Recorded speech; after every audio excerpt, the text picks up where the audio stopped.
Yeah, just be upfront about it. Just be upfront. Well, you know, yeah, it's so funny. Like, yeah, essentially, like, it feels like a form of like, it's like subversive proselytizing or something. You know what I mean? Like you said, like trying to convert people without being upfront with what you're like. I guess in a way. So I'll back up and say, yeah, I actually know people who really like him. I find he's like very, again, another very compelling person intellectually. He's obviously very thought out, and you know, he raises like interesting points. A lot of times, I feel like it's like such basic shit, like take care of yourself. I'm like, what is this? What's like so revolutionary about what this guy's saying? I don't know. Like, it just seems like he's saying like, I watched the videos like stand up straight or some book he wrote or the 10 rules he wrote, and I was like, okay, this dude is making millions of dollars for telling people to stand up straight. Like, what's this about? But yeah, I do understand that it seems almost disingenuous that like the fundamental core of your beliefs is based around a specific religion, and that religion has, I guess there's so much depth to it, you know what I mean? But obviously there's like a historical aspect. You know, that's like one of the, that's one of the challenges with religion is that they include what they perceive as historical facts. And then it makes it hard. It's like, it's hard to take value away from this whole thing because you're telling me some shit happened. I can't buy into that part of it. You know what I mean? So it feels like disingenuous that this dude is challenging all these other ideas. Fine, but like at the core of the base of his pyramid at the low level is something many people would be like, that's not like a modern approach necessarily. You know what I mean? It's like a I don't know. I do wonder sometimes if like I mean I was raised like you know, I was raised in like two different religions, like Christianity and Islam, and you know, I guess like culturally I take a lot from both because like you really don't get away with it when your family is like from, you know, you're not.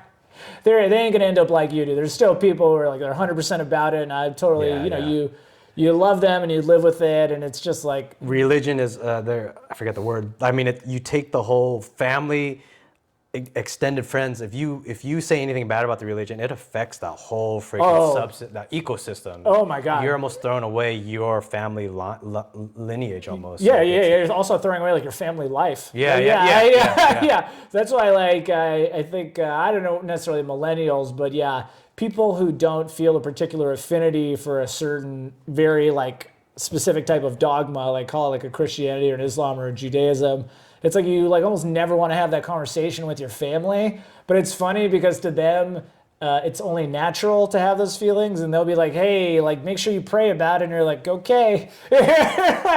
I'll do my best. I will be working towards the goal. You know, it's like, so it's like. But I guess the point I was getting at is that, you know, I think we all have. Most people have a certain amount of exposure to that. So it's kind of like I don't know. I guess I feel like an affinity for religious people because I'm like, well, if he believes that in his heart of heart. Like, I mean, you know, thankfully we live in like a relatively free society where you can have those views and there's not some state-sponsored religion.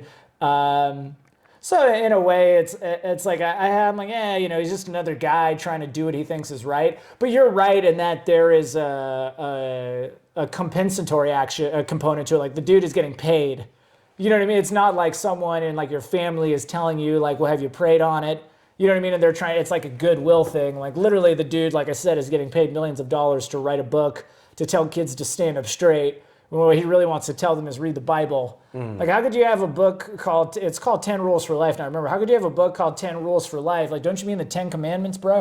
Like, I guess actually that kind of is credibility to your point or evidence in that how could you be someone who is so theologically inspired by Christianity and then write a book called 10 Rules for Life. And I don't know if, well, I guess I haven't read the book. I don't know if he includes stuff about the Bible.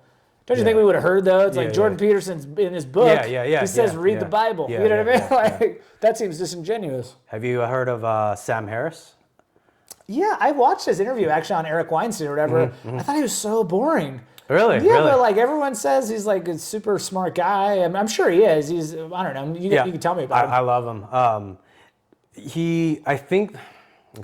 I love that he seems so able to articulate, to break things down to simply, is it good or bad? The thing that I kind of dislike, would I say dislike? His efforts and his ability to speak that, I feel like his efforts are going towards, a lot of his talk is kind of like, he went through some time where a lot of it was anti-Muslim, not so much, he was just saying the religion has a foundation that doesn't play well with other people, with other religions. Yeah, there's a clash of civilizations, 100%. And I know all about it. So that's he breaks it down really well, and I think he proves his point very well. But, and I'm like, Sam, I think you're such your brain is so good at thinking things through and picking that out. But to pick, how would I word it? To pick on Muslims, I feel like, he's not picking on. He's just saying that it's one of the I feel like he's saying it's one of the toughest religions to mix well with the world. So therefore, it's not good for the world per se. Yeah. Now, wow. It's a heavy statement. It's a heavy thing. No kidding. But I feel like his brain could be used for better things. Like maybe use your brain and go towards government. Like work with Andrew Yang and break down the good and bad of certain things in society. Yeah, focus, so you're saying, it sounds like he has a very, ethical mind. Super ethical. Yeah, that's what we need in this world. No, I love him for that, but I think, so past the Muslim thing, which was it seemed like I don't know why, a lot of his interviews, it went into the Muslim topics. He had a debate with Jordan Peterson. And I feel... Oh, they're obviously they're on different sides? So Jordan Peterson, Sam Harris is trying to say, towards Jordan, Sam Harris is trying to say, can you just say that you have your thoughts in religion and that is a bias to everything that you think about? And Jordan's like, well, that shouldn't be a negative point on me, or he totally dodges the bullet. He doesn't even say that. He's like, well, if you're going to say that, he's dodging like Neo from the Matrix.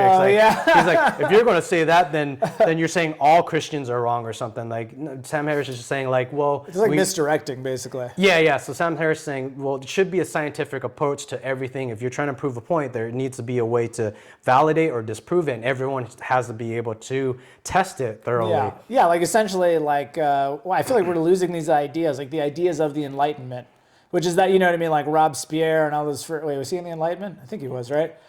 I'm not acting like I know a lot about the Enlightenment. You watch a few YouTube videos, it's been a while. But, the whole idea that, you're saying, and he was saying basically, the merits of the ideas, you know what I mean? The Enlightenment was we had all these friggin' wars in Europe where people brutally slaughtered each other. We invaded the Holy Land and slaughtered people there, and they slaughtered us back. The Ottomans, friggin' took over Spain, all this bloodshed.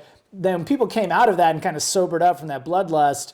They were like, maybe we could take religion out of it since this has a faith component. You know what I mean? When we make our decisions, let's agree that we each have differing beliefs that one or the other might think is subjective. So we have to focus on something more concrete.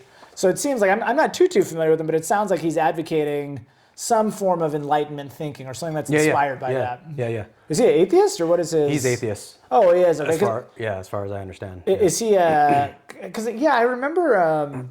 I do remember seeing something or where he was kind of expressing he tries to do morality without the God. Is what it is basically. Yeah. Okay. See, but that's ethics though. Mm-hmm. That the one thing that's kind of frustrating is about humans is how do you bootstrap morality?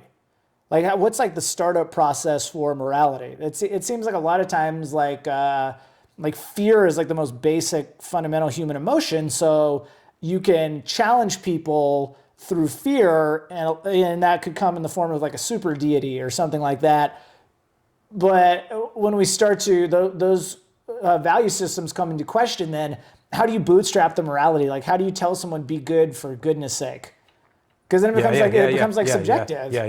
Yeah, and if you don't have religion, a lot of I think what Jordan Peterson would say, he's well, if you don't believe in something, he would say, he doesn't say religion, he says if you don't believe in something, then the universe, if it means nothing, then why would you do anything good? That's not what he says. I'm just what the fuck does that mean? It's you should just have morality as a person. If I know I could help someone, I probably should. If it doesn't cost me too much, I should just help them out of good human nature. Yeah, it's if like, we don't do that, then the world is going to burn in hell anyway. Or burn in a hell that's... Yeah, look where we're at. Yeah. Yeah, you know what's so interesting is, there was a book written a while ago called Sapiens, and it was like it seemed like it got like a lot of press and like NPR and like a bunch of kind of like lamestream so-called liberal institute, they like do this, they like champion this book for this week or whatever. And I had only read like an excerpt of it, but because my interest was piqued, and I thought the author raised a really interesting point in the book, which is essentially like when we're living in a world with so much so much virtualness, like such a high level of virtual interaction, you know what I mean? Where it's like, everything is on a screen, or it's abstract, it's conceptual, yet it's concrete. Like you can't touch it, but you can feel it. So it's like and it's really powerful. Like, how do you know what's real? And one of the ways that and so here's what he was saying is that the way to figure out what's real and what matters or what is like substantial is, does the thing suffer? So it's like a lot of time, I'll give you an example, which I think about this all the time, like this constant financialization of the economy, like finance and stuff, all these sort of services didn't used to be such a big part of the economy. Now they're a huge part of the economy. We sold all our jobs to China, we sold all our manufacturing, and we replaced it with a bunch of financializations, which is fine. It's like, whoa, GDP is super high, but it's like, what about in real practical terms? You know what I mean? Like, how do people feel? Do they feel good? It seems like a lot of people feel really frustrated with the current economic system, whereas a small group of people, or a substantial amount, but certainly not there's not a fair access or an equal access to these sort of the value that these financial services provide. But we place so much emphasis like on the stock market and all these sort of financializations, these abstractions, that we ignore like the suffering of human beings. So it's like, it goes back to the point that this author is making in this passage I read, where he was describing, like, how do we know it's real when we're so focused on like the stock market, like, or what's the Dow Jones, or like the Dow Jones Industrial, which is like an abstraction on top of an abstraction, you know what I mean? So you have like stocks, where are they trading? Let's pick a basket of stocks. So now we've created another layer of abstraction. Then let's take that basket of stocks and we'll create an exchange traded fund, which is yet another layer of abstraction. So now we've gone from having a real company to a stock, to an indices, to a financial product based on an indices, and then let's have like a default financial product on like this ETF, you know what I mean? So it's like, holy cow, dude, we're like 4 layers away from like the company that sells like toys, you know what I mean? And we'll focus so much on like, what is the value of my ETF doing, but we will not focus on like, what is the quality of like the employees, the people's lives, you know what I mean? So it's really interesting in that book where he talks about how do you identify what's real and what's not. It's through suffering. Like, what is suffering? We should probably pay attention to those things a reasonable amount, or dedicate some resources to those instead of the financial stuff. And I guess that's like one of the ways we can try to bootstrap morality or something without like a sort of supernatural force or something like that, you know what I mean? Yeah. Jesus. Yeah, or Muhammad. I mean, what was Buddha's deal? He's not supernatural, right? He was just like a good guy. I don't even know if Nyum's actually Buddhist. So I saw you got a little Buddha or a little fat guy. He's over there in the he's in the other room, in the living room. That was actually from. So did I ever tell you? Me and Emmett, we opened a Bikini coffee shop in San Diego. Did I tell you about that? You did, yeah. Don't tell wifey. No, she knows. All right. We had a bunch of Buddhas everywhere. Oh, really? Like Buddhas, like anywhere from ranging from this size to about probably that one was maybe probably about the biggest one. Really? Yeah. So you just got like the legacy of like the Bikini car. Yeah. Between all these fat little men. the Buddhas, and then we have one can opener that's an industrial can opener. Are they for opening the number 10 cans or whatever? Do you know what that standard is, number 10? It's like, it's basically, dude, I'm not gonna lie, I've been getting a little bit into Doomsday prepping given the current sort of environment. Yeah. And I learned so much, dude. And like they have these, the number 10 cans are basically like, it's basically like bulk cans. Yeah, the big like big honking ones. Like a gallon and a half. Maybe? Yeah, exactly. Those are called number 10 cans. Okay, and like when you go to, it's really interesting along the lines of religion and the way that religion will drive people to certain things that seem like I don't want to say unethical, but they seem like not rational per se in a modern way, but they end up being helpful, is that getting into like sort of doomsday prepping and like other stuff and just learning about it. Like I haven't really invested heavily, but learning about it, I found out that the Church of Latter-day Saints, the Mormons, have like one of the best operations for like canned foods and number 10 cans, like the type of can that you would use with that big old can opener. Yeah. And the reason is because like a lot of religion, they have like a doomsday sort of prophecy. And because of that, I believe in their scripture, it says that you have to always prepare. Like it's like a different level of vigilance than other religions, like Abrahamic religions. I don't know about Buddhism and all that stuff, honestly. But so like all like the Judaism, the Christianity, the Muslim, it's like a higher level of vigilance. And it seems like almost like over the top if you're not like involved in that world. But it's so interesting though, because they have this entire culture, like a lot of prepper culture, I'm realizing, is like it's also like Mormon culture. Like a lot of, like you ever see these people and they're like super prepped out and stuff, and like they've got like all their bug out like vehicles and all that stuff. You probably can't see it there. There's 10 like 5-gallon blue water jugs over there. You probably can't see it. I'm into it. Okay. But I have a friend who's totally a prepper. Like him and his wife. It's cool, honestly. You just blow a lot of money. It's a sucky thing. I think they have like 10 or 20 of those 5-gallon things that they even bought the ones that collapse so that they could store it. I don't know what other things that they have planned, but it's pretty. I understand some of it, and there's others. A lot of it seems overboard, but I don't know. I don't know where the right is, because I mean, someone sent me an article. Oscar sent me an article yesterday where they had like this the cycle of civilizations or nations, and they're showing like at the end. Pretty much. So the cycle is new government, prosperity, debt, printing. I think printing of money.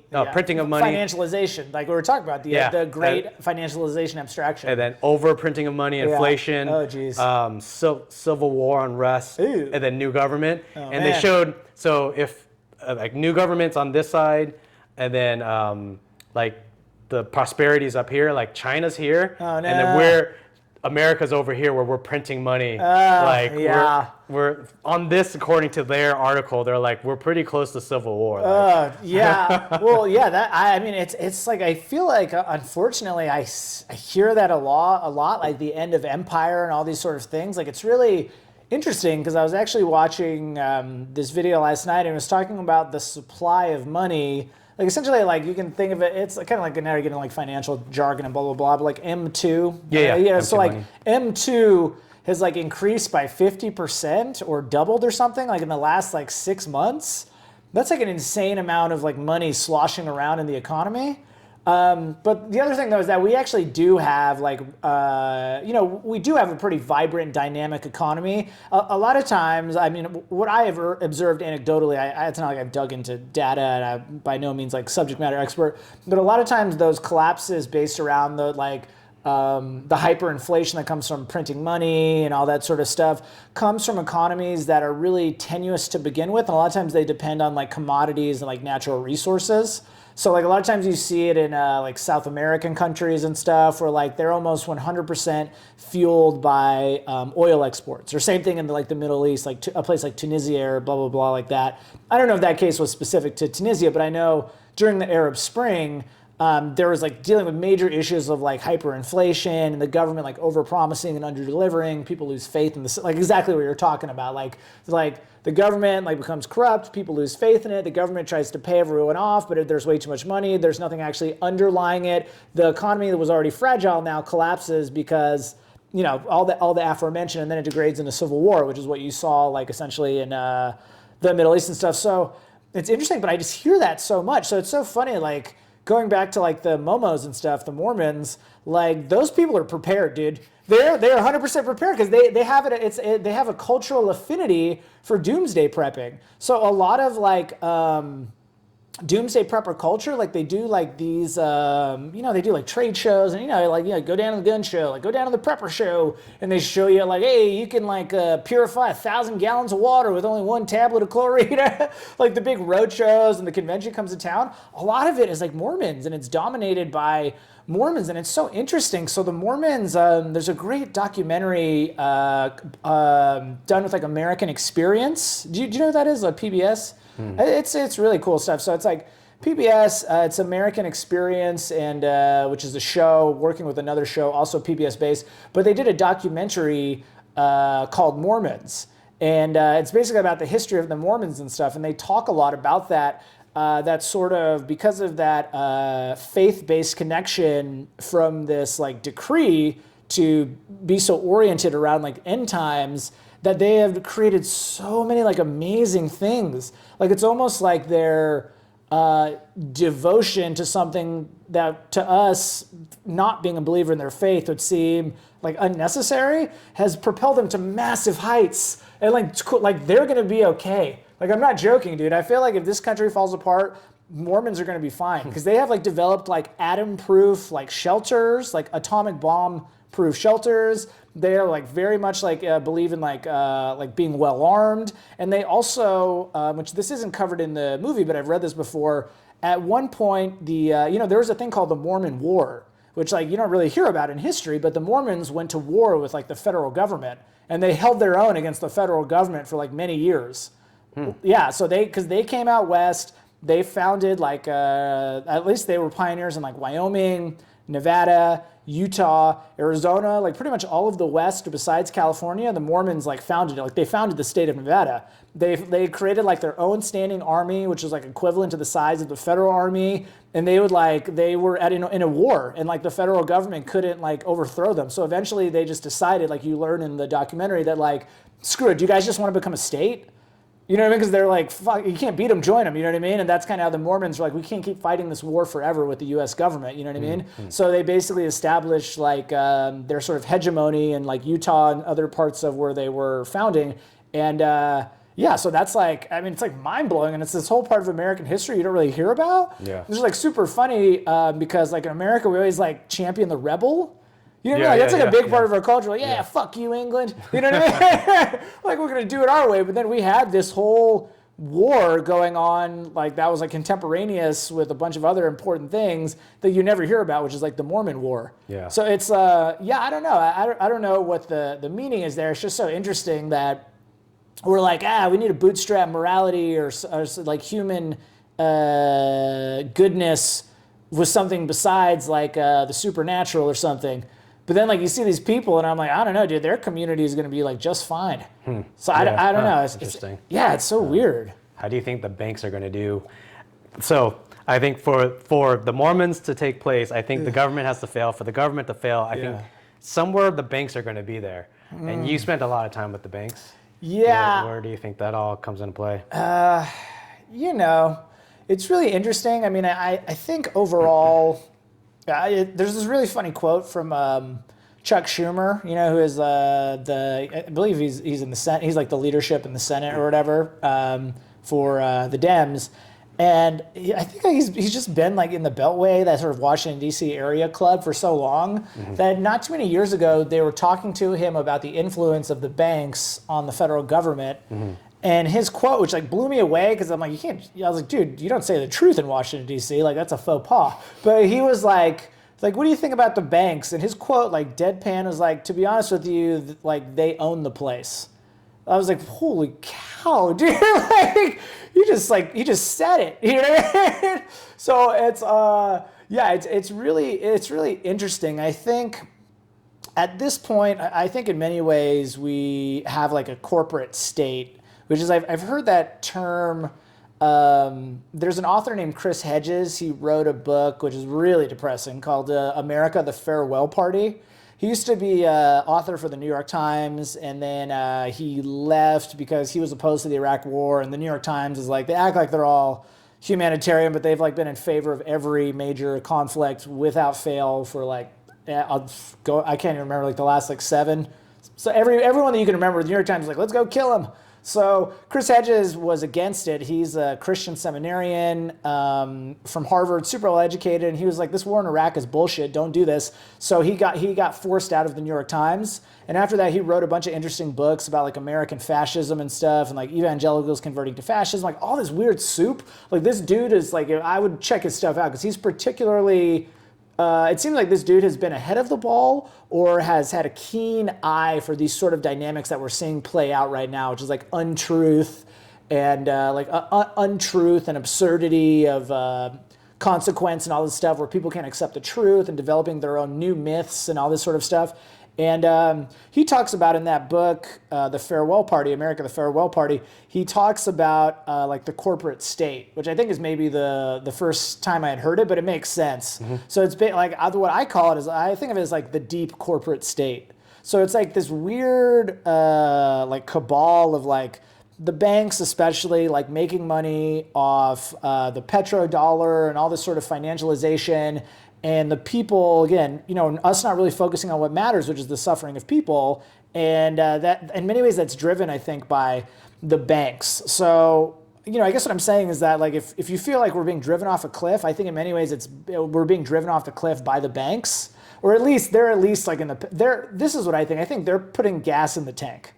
Like, legit. I think that they provide the capital and they make money off all the auctions, the treasury auctions. So they're putting gas in the tank to keep the sort of war machine running. So in terms of how will the individuals fare, I think they'll be just fine. I think those people, they already own like safe houses in New Zealand. That's become like a really big thing for like really powerful people now is to like buy, they have a property in New Zealand, they have a property in Montana. I guess the one thing I really worry about is that without real reform, the influence of these groups grows even greater. Like, I mean, if you think that they run things now, like, imagine what would happen if we lost a sort of democratic interface or a Republican, in the terms of like talking about government, not the political party, but like a Republican interface or mechanism. Like that's one of the things was it in Chris Hedges' book or somewhere that kind of made me think about like if we lose that interface, even though sometimes it feels like the democracy is a sham, we have to be honest. Like if we lose that sham, what do we have left? Like you literally just have like really cruel people who are unaccountable in any way. You know what I mean? Like it's like the other thing I've thought about. It's like totalitarian capitalism, basically, which sounds fucking awful. like kind of like China's model, to be honest with you. It's a funky, almost chicken and egg thing, almost. Like I'm gonna take it into. So if you have the corporate state, but to protect them, they need an army. The army is by the government. So as long as they're able to, because my train of thought goes with that is, without an army to protect their stuff, then the masses of people will eventually get upset and overthrow them. But if you have an army to protect them, so they need to play well enough with the government and to not squeeze the people in too much. Yeah. They could squeeze. Yeah. Just not too much. Yeah, right. So it's a funky, I don't know how that all plays out. So this is like really funny. So it kind of reminds me of that old saying, if you put a frog in boiling hot water, it'll jump out right away. But if you put a frog in cold water and turn the heat up slowly, it'll just sit there until it dies. I do wonder if, like, as the American people, we're not the frog. Because that's how it feels. And I know from my time in financial services, and I've heard this from other people, that like specifically at the larger institutions, like the too big to fail, the too stupid to manage companies, like they are heavily ingrained with the government. Like for instance, just one bank, okay? So Citigroup, like whenever there was like a government shutdown, and this was like across all the banks, they were like you would think, well, let me put it this way. So, usually they hold up like Wall Street as like this sort of like kind of like these benevolent prophets of insight, right? Like this is what the market wants, and the smart money is going to go here and it's going to go there, and that's how we keep the dynamics going in this economy. Even though a lot of times that it's just volatility masquerading as dynamics. It's like it's so dynamic. It's like no, dude, this thing is just up and down. But there's a certain group of people who are always making money. Okay. But like when the government like shut down and all those sort of things, you would think that a company like the banks would be just fine, right? Because you would think they're so well capitalized, right? They have all this money, all the power. They're the champions of capitalism. This is the smart money. Why would they necessarily care if the government shuts down, right? But they freak out when the government shuts down. They hate it because they're so integrated from a service perspective with the government going both ways. Which I guess this kind of adds evidence to your point that the government or that the banks need the government to protect them. So much stuff that the banks do, particularly around just like originating loans and all these things, is tied in intimately with the government. They get tax information from the government. They validate social security numbers with the government. Anything relating to identification with ID. There's all this connectivity because of the Patriot Acts and on and on and on, okay? Like the government and the bank, it's hard to see where one ends and one begins at certain layers. Mm-hmm. And the interesting thing is like at the very top and the very bottom, they almost seem like the same thing. Like if you look at the integration systems that a bank has with different sort of data sources, whether it's directly or through a vendor, like the government is somewhere in the supply chain for data. Somewhere the pipeline is coming straight from the government. Like that doesn't bother anyone? It doesn't bother anyone. Like on one hand, you facilitate services, right? That it's like, hey, this is more turnkey or seamless. Like, hey, that there's a value in that too. But like it doesn't, do you really think that what do you think the bank is doing with the data? Do you think the data passes through for the transaction and then they just dump the data? No, dude, they've got a whole dossier like that's comparable to what the government has on a bunch of people. It's like one of the big challenges of our time that these private companies have so much control. But what happens when a private institution has direct access to government databases where like their data is flowing? And then the other way it goes, again, to use Citigroup as an example, is that Citigroup has a working unit inside of it called the GTS, the Global Transaction System. The Global Transaction System, if it went down tomorrow, like people wouldn't get their Social Security, veterans wouldn't get paid, things like Medicaid and stuff, bills wouldn't get paid. Literally, they're the disbursement service for the US federal government and other governments around the world. The city works with like Saudi Arabia and all these sort of companies. So what does that tell you? That like the United States federal government cannot operate if Citigroup goes under. Like literally, they don't have the infrastructure to send out money. They could, like, that means all these people who are on disability or whatever, they would just starve. The government would have to figure out a way, which we all know they're not the most innovative like group, you know what I mean? They'd have to figure out a way to try to wire money. So they've outsourced, like it's like a basic thing they do. Like Jerry Yang talks, or Andrew Yang. Andrew, yeah, pardon me, yeah. He always talks about that, like what is the government good at? Like cutting a check. So it's like the government doesn't even cut the check, dude. They have the GTS do it for them. So I guess that's like one sort of concrete example of that kind of corporate state. And I think it underlines what you're saying about like they have to play so nice with them. It's like they're on the same team, you know? Yeah. To play nicely, I think there's also the politicians, the lobbyists, the corporate state and the lobbyists. They're kind of together. Yeah. So. Yeah, they just all have to play nicely, or else if they squeeze too tight, then there's a revolution. That's where I'm starting to think that the idea of if we go into a civil war, I actually kind of feel like it won't go into it. I don't know. That's just my current theory. My current theory is I hope you're so right. They're just squeezing, and they're just going to squeeze. Maybe humans I don't think we're more like frogs. I don't think we'll die. I think. A better analogy, I don't even know. It's just they're going to keep on squeezing. Humans are so adaptable to torture, concentration camps, North Korea, Hitler. Like people survive all that stuff. Not that it's great, but we survive. Humans survive. So unfortunately, we survive because then you got corporate interests with America's government. It's just a different type of Hitler and Kim Jong-un. Kim Jong-un and Hitler. It's just it's an organized thing that's a bigger cult. Yeah. It's like a different flavor of oppression, like systematic oppression. It's really interesting. One thing that maybe have you seen this a lot? I feel like I see a lot the China model. Like you read this a lot, like in like wherever, like if you read some like think piece or whatever, like if it's in like the Atlantic or something like that, they'll talk about like the China model.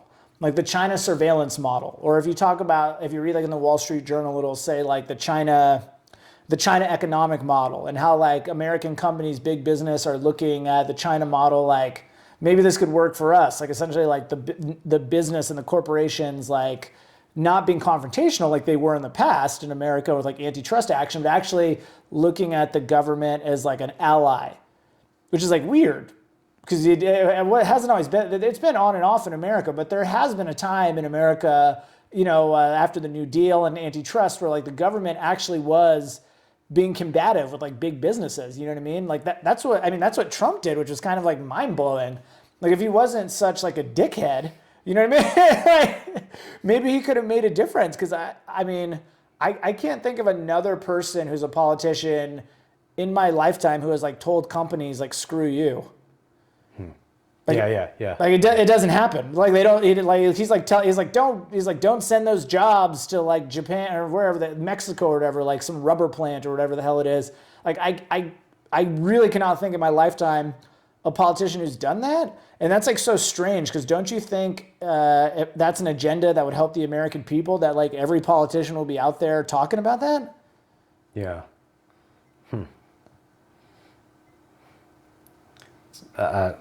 It's disturbing, right? Like, why is he the only one?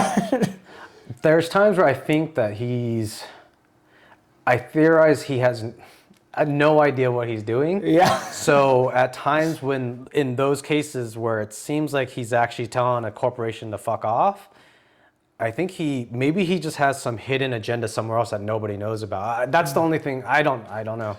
Let me ask this. Sometimes I think in a weird way, Trump is like the most democratic president we've had in a long time. And I mean that in the sense of that he is like so responsive to his voters to the point of like almost being irresponsible. Like he, to his base or whatever. Like if there is some, but it's also like through the lens of narcissism. So, I gotta be honest, dude, like looking at 2016, I think the Republicans deserve a lot of credit for like letting their guy through. Like they let Trump get through.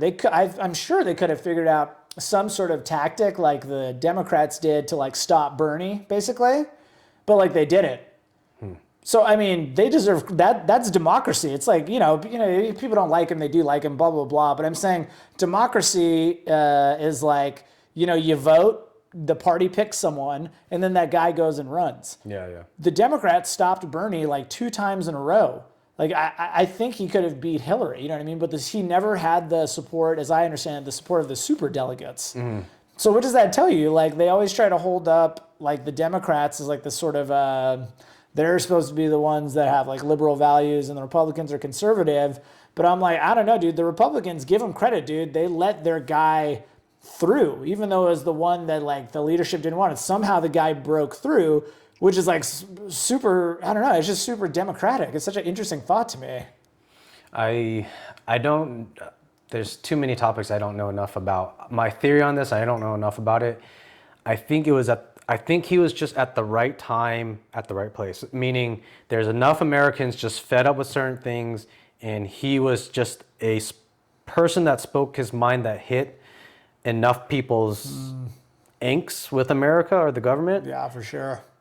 And I think it was just the right time at the right place. I think that's, I don't think it, I want to say it wasn't good for America to have him in, but who knows? I don't know. It's hard. Yeah. Or else we would have had Hillary, or we would, it's sort of, so many of the pieces with the corporate state, they pick the things anyways. The president's almost like a pawn at a lot of the time. Yeah, he's like a figurehead. Yeah. So that's where maybe it doesn't even matter that Trump was in. America would have been fucked anyways with whether it be Hillary, or even if I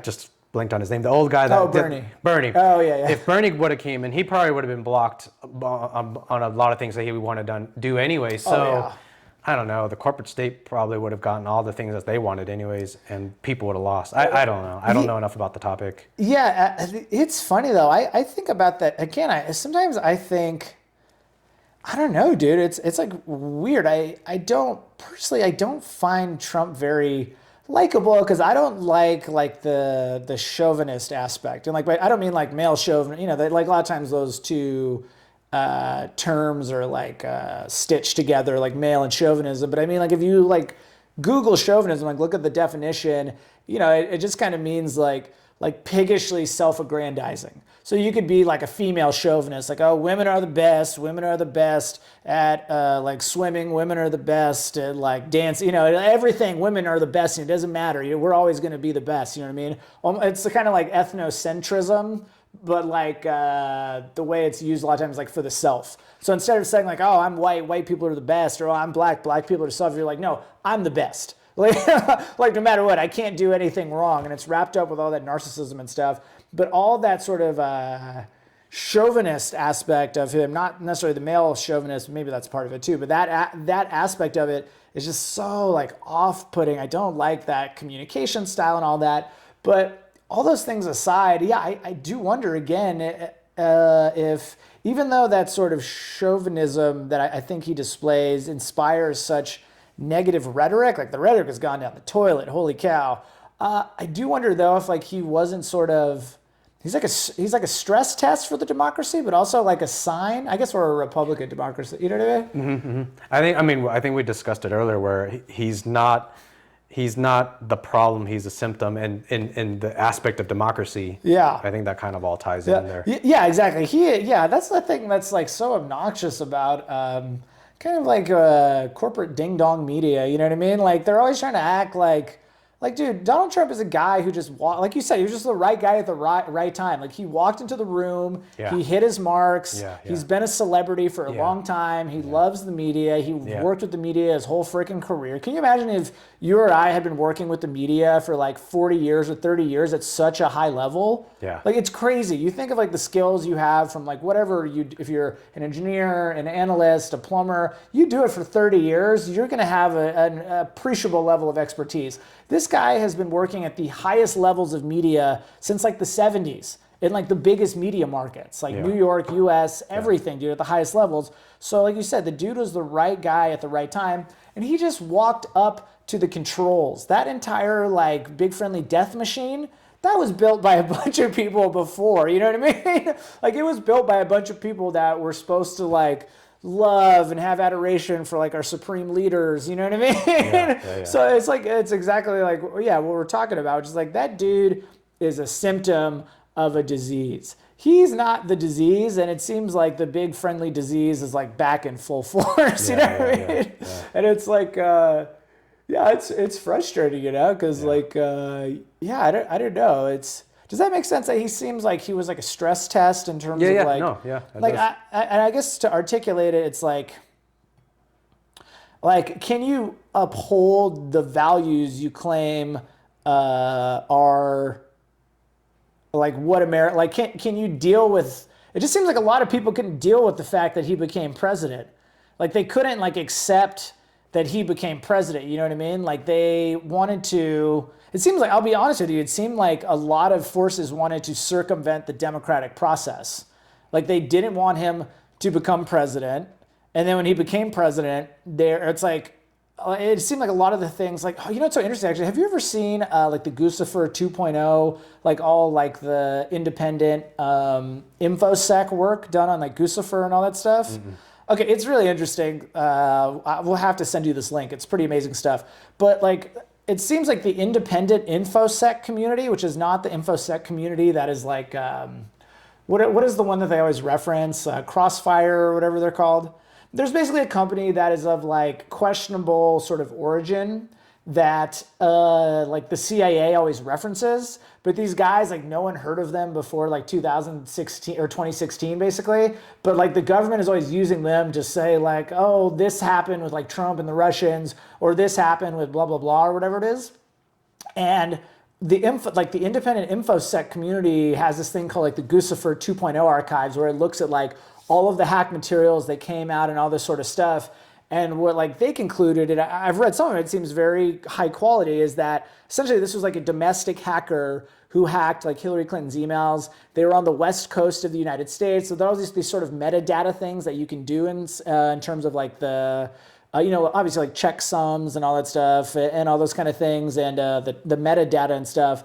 So it's just interesting that the way they explain it, which is much more articulate, it casts a lot of doubt on a lot of like what the CIA and all these other people, these stories they tell about like what happened with the 2016 election. So it was just like really interesting to see that there was like never any debate about any of those things. Like there often isn't. There was no technical details. Like we don't want to live up to our idea of democracy if the president is someone like we hate, basically. It's kind of ranty, but Yeah. Yeah, I don't know. So yeah, I guess he's just kind of like he's just kind of like that stress test kind of character. Yeah.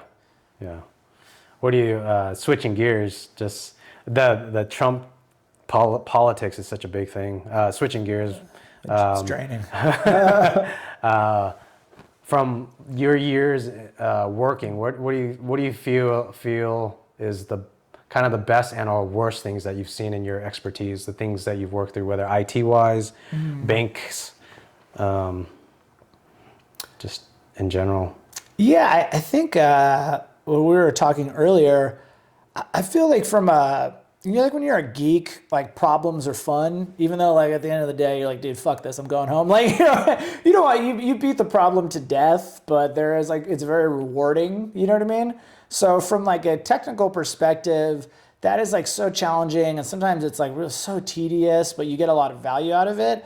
I think the thing that we were talking about earlier is the thing that is most disturbing, which is like the level of fraud that goes into like providing like technical services. Like in finance, I mean, on so many different angles, there's fraud, systemic fraud. And then like, did you happen to see that? I mean, I know you're talking about, you see it now as you're working with companies, but did you see it when you're working at a bank too, at the banks? Did you see, or were you more oblivious? Yeah, or yeah. Not purview to it. That one's hard because there are like there's like NDA stuff that's like hard to communicate about. Yeah, that's fine. But I mean, there's like a reason all those like sort of NDAs exist, and I think a lot of people who are honest about what goes on in the financial services would say that they're at least disturbed by like a little bit of what goes on. So like something that is like totally unrelated to me, but it's just something that like, maybe people might be aware of if you like pay attention to quarterly earnings and all those, what is it called? The 10K file, like kind of like stock equity based stuff is like window dressing. So like window dressing is like basically like before like you have to do like quarterlies or whatever it is, or some form of like disclosure, you take all of the toxic stuff on your balance sheet and you move it off balance sheet through like some trick. You know what I mean? Like say there's like just some other firm that some high level person just happens to be an owner of, and it's like, hey dude, we're gonna like do a contract where you're going to take possession of these assets for the statutory minimum amount of time it takes for us to say that we don't own this anymore. And then after that period ends and the reporting is done, give it right back to us. So it's just like if I'm holding nuclear waste and it's like the nuclear waste inspectors come in, I'm like, dude, will you hold this for like 10 hours? And I'm like, okay. And then like the dude comes, I'm like, dude, everything is like solid clean in here. And then the inspector leaves, I'm like, dude, I'm gonna need that nuclear waste back. And it's like, you can look it up. It was never in like my area of expertise, but at the end of the day, that is something that happens. Banks are notorious for doing it. And like, there's in compliance and law and stuff, you talk about the letter of the law and then there's the spirit of the law. You know what I mean? Which is like, are we really fulfilling the kind of the conception with the core principle of what this law is founded on? And that is like one of the really funny ones, because I know, and I guess now that you know that I told you that means there has to be someone at the bank who is that's their job. Like something is going on if you have people whose job it is just to take nuclear waste and throw it away for 10 days and be like, hey, give me that nuclear waste. Like something is wrong of like the most powerful financial organizations in the history of the planet are like doing this as a business practice. You know what I mean? So I think that's it's troubling to see people get taken advantage of. You know what I mean? And it seems like the higher the level, like the higher the scale, the more sort of like the people who are participating feel like it's a victimless crime. Does that make sense? Because it's strange. It's just like we were talking about earlier with that many levels of abstractions. Like this dude who, whatever, he's like a custodian of some sort or whatever his job. His job is to like take the crap off, bring the crap on. He's just looking at it like, dude, I'm just like working in Excel. Like he doesn't care, dude. You know what I mean? Maybe he hates his job or he loves his job, but he just does it and then it comes back. But he is not realizing that like he could be essentially perpetrating like a multi-billion-dollar fraud. And like people like with Bernie Madoff, like those people lost like their whole life savings, dude. Yeah. Dude, it was a lot of money. It was like they say it's the biggest Ponzi scheme in history or whatever.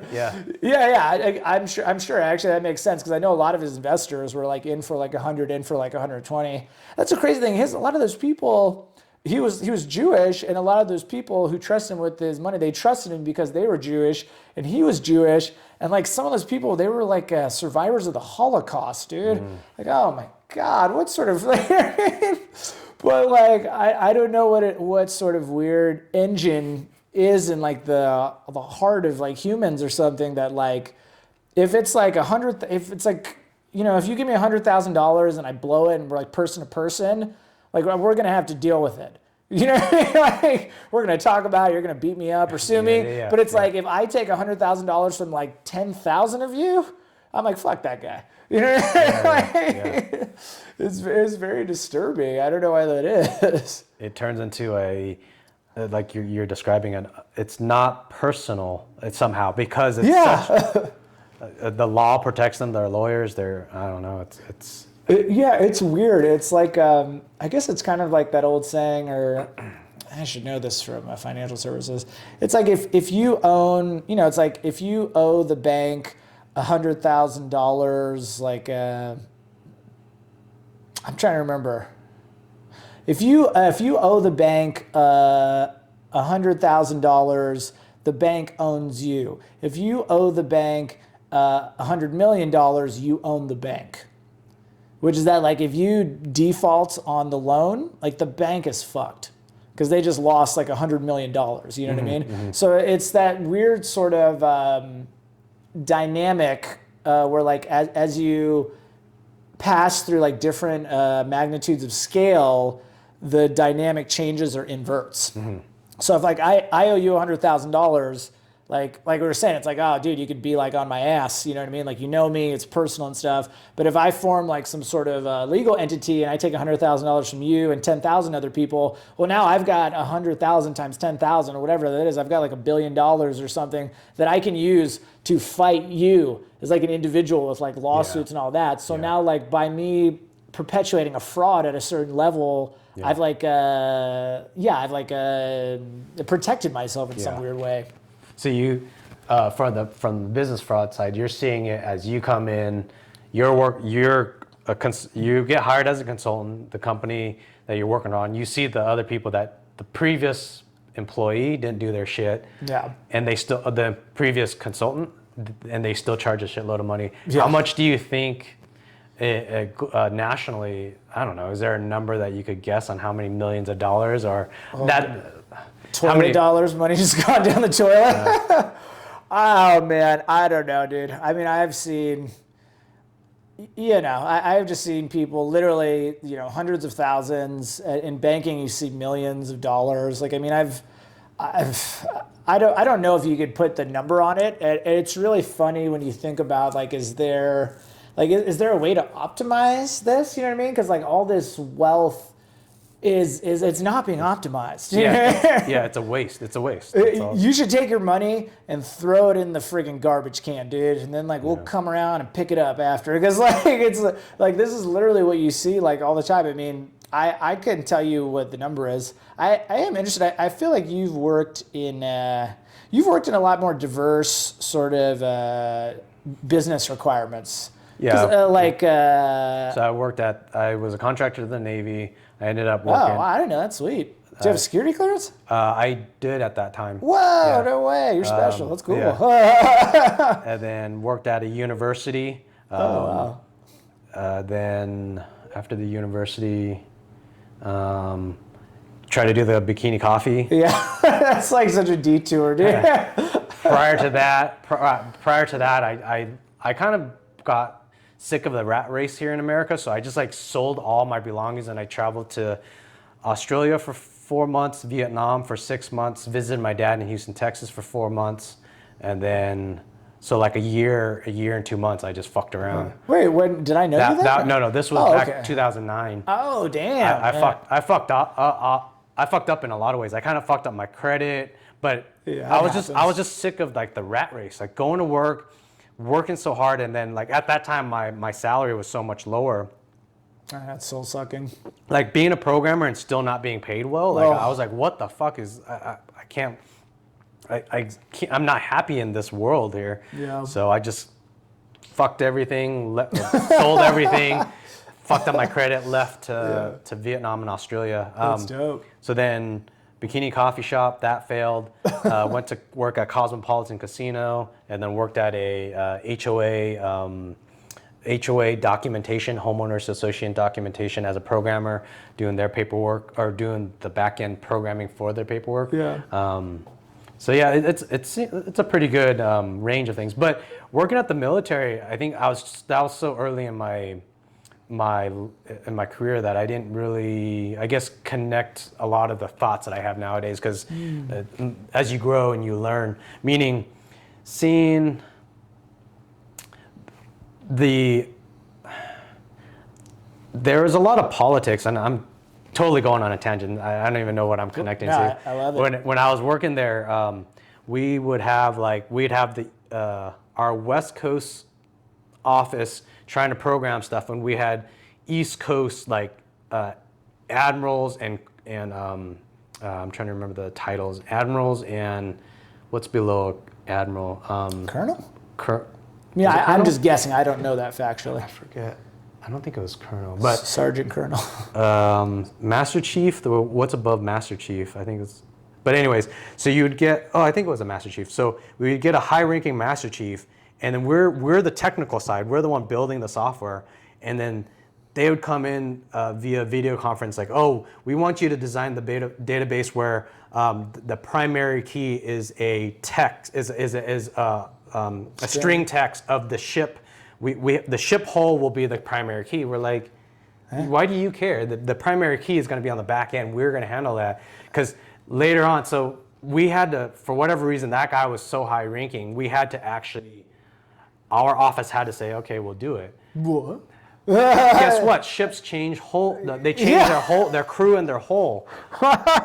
So when we get data flying in from the satellites, we're like, oh shit, we have to change the ship's data to this hull now. It was just a total fucking mess. So anyways, the politics. So I guess now that I look back and how fucked up politics and people in power that don't understand things and pushing agendas that they have no idea what they're doing. Yeah. Wow. I saw that. Holy shit.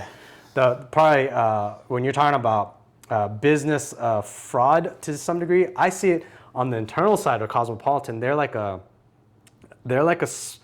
They're the smallest big corporation that you could live in. Meaning, they have the CEO, CIO. They have the vice president IT, or at the time I forget. Was he vice president IT or whatever? You have all these directors, and normally a director is supposed to have like 20, 40 people below them. No. Each director had like maybe up to 5 people working below them. So I'm like, what the fuck is this? Why do we have all these titles and then each director has maybe 1 or 2 people working below them? What's the point of having a director? Yeah, exactly. So all this money was being wasted in all these positions. It was freaking nuts. In the IT department, I think we had, was it 6 directors? I want to say about 6 directors in the IT department. And we had probably 6 directors and probably only, I actually think at one point we had 35 worker bees. So, did I say 10 directors? So anyways, if it was 10 directors, was it 10 directors? And you only have 35 people, that's 3 people per director.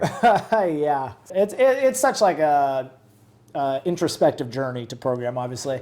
But I never had like a kind of like what you're describing, even though what you're describing is kind of like a goofy ass organizational structure, like a management structure. I never really had anyone that I could just even ask like other programmers or stuff like that. So this is kind of like an interesting topic. Do you think, how do you think that like affected your journey in terms of like programming? Like, were those directors like technical people? Like, did you feel like you could communicate with them and get like value or help? Like, did you just feel like me, where I'm just like, fuck it, I just need to read? Let me actually connect this. I'm going to connect my answer to government. How fucked up politicians and government. I'm going to connect it. I started thinking like, what the fuck? These people are getting paid this much. I'm doing all the work. So maybe I need to cut corners. Maybe I need to start lying. Maybe I need to start to get further ahead, to get better pay, because at least if I'm gonna do the work, I might as well get better pay. So that's what my morality changed in those situations. Now, my morality towards those that I work with, I guess that didn't decompose. My morality on when dealing with higher upper management that didn't know what they're doing, I'm willing to lie to them to get my benefit. See, but the one thing that's interesting though about programming, computer science, specifically for like a business, is that it's like a problem solution model in very general terms. And by that I mean like you have a problem and you need a solution. And as a programmer, specifically in that sort of environment where it's like a pretty concrete business model, it's not like super innovative, I don't think, to build like software for a hotel. Maybe it is, I don't know. But it's not like necessarily like crazy AI or something. A lot of the business requirements and the rules are written, so they're expecting a certain something and you can probably deliver that certain something. But there does come this point as an engineer where like you can't quite fake it anymore. Like, so you could cut corners and do all this to try to get like your quote unquote your way. But from a deliverable aspect, like the software that's actually going to be deployed, like it's got to work. Do you know what I mean? So it's like a strangely altruistic. Like it's kind of like the cynical thing to do is to finish the program correctly. You know what I mean? Because if you don't finish it, then you're going to be working even more hours for a job you don't like. You know what I mean? I don't know if this answers your question. I think there was plenty of people that I worked with in that IT situation where I felt like they weren't worthy of their pay. But they were good at talking to directors and just schmoozers. Yeah.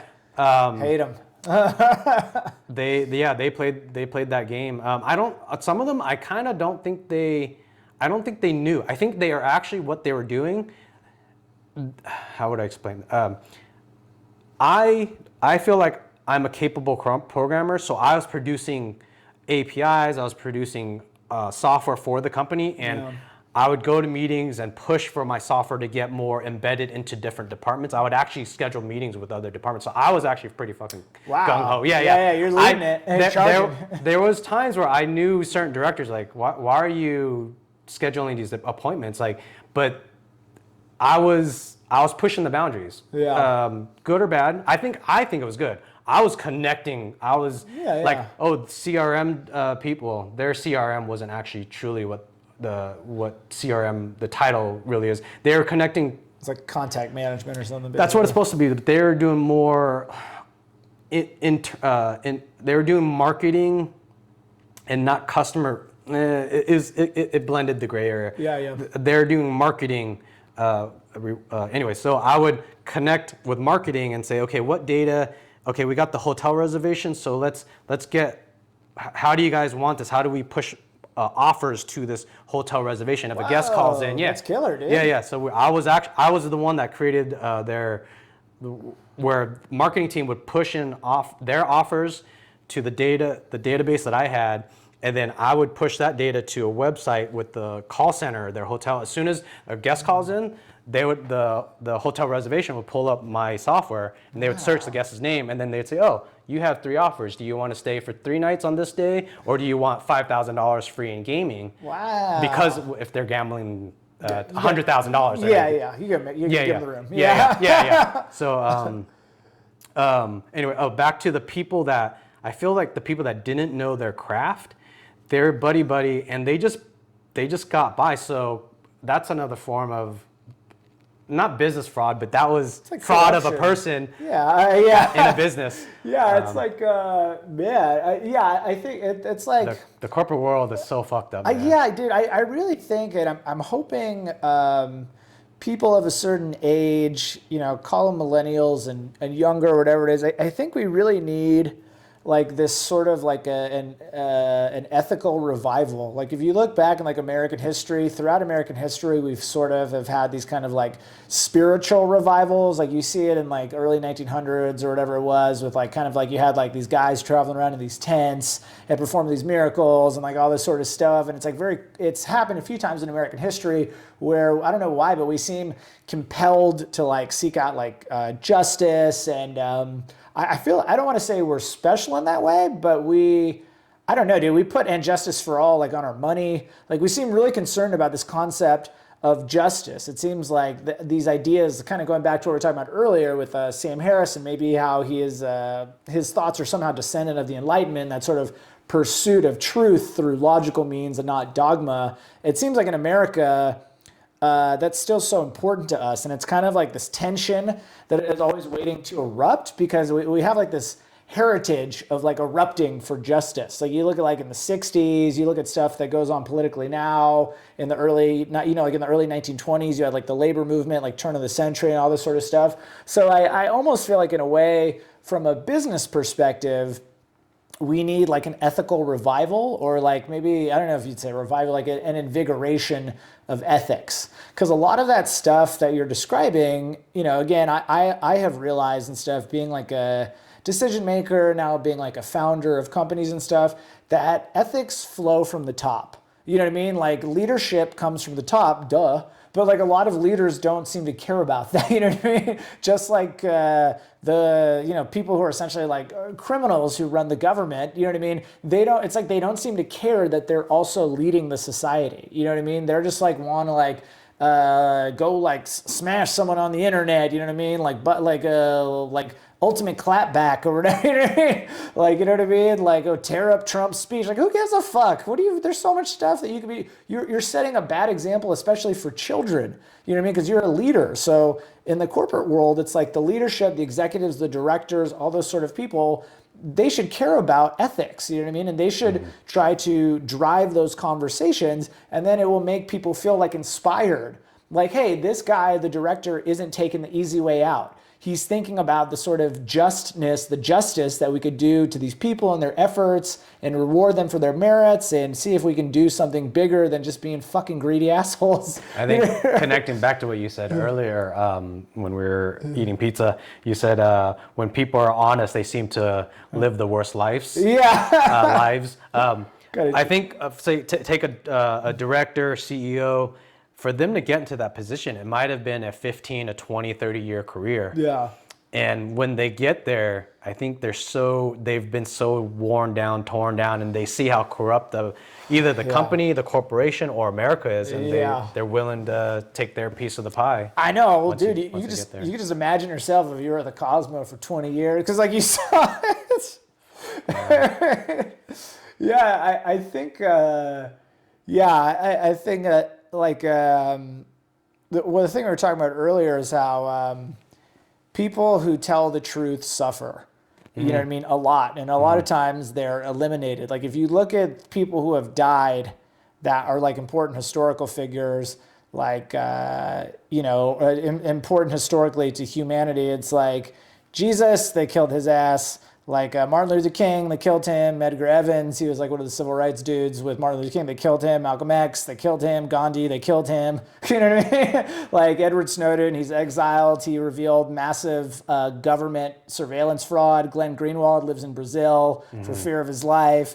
Bradley Manning, what is his name? Chelsea Manning now or whatever. That dude was tortured by the government. You know what I mean? It's like on and on and on, dude. The list, or who is the guy who they did the documentary about him, Internet's Own Boy? He's like a major geek or whatever. We should know who this person is. There's a documentary called The Internet's Own Boy. And he actually committed suicide because he was under so much pressure from the federal government. You know, like when you're a programmer, you kind of realize I guess like all the vulnerabilities and all like these sort of powerful applications of technology. And I always think it's really funny that if you were like a malicious actor, like in your daily life, you could probably like do phishing attacks in real life. They just be like hanging out, and I'm like, yeah, what is your mom's maiden name? You know? I'm like, what's your mom's name? And I'm like, oh, what province is she from? Whatever country? And you're like, yeah. And I'm like, well, I was like, what was her original last name? And you're like, oh, blah blah blah. I'm like, oh, okay. What's like, your Ethereum private key? Yeah.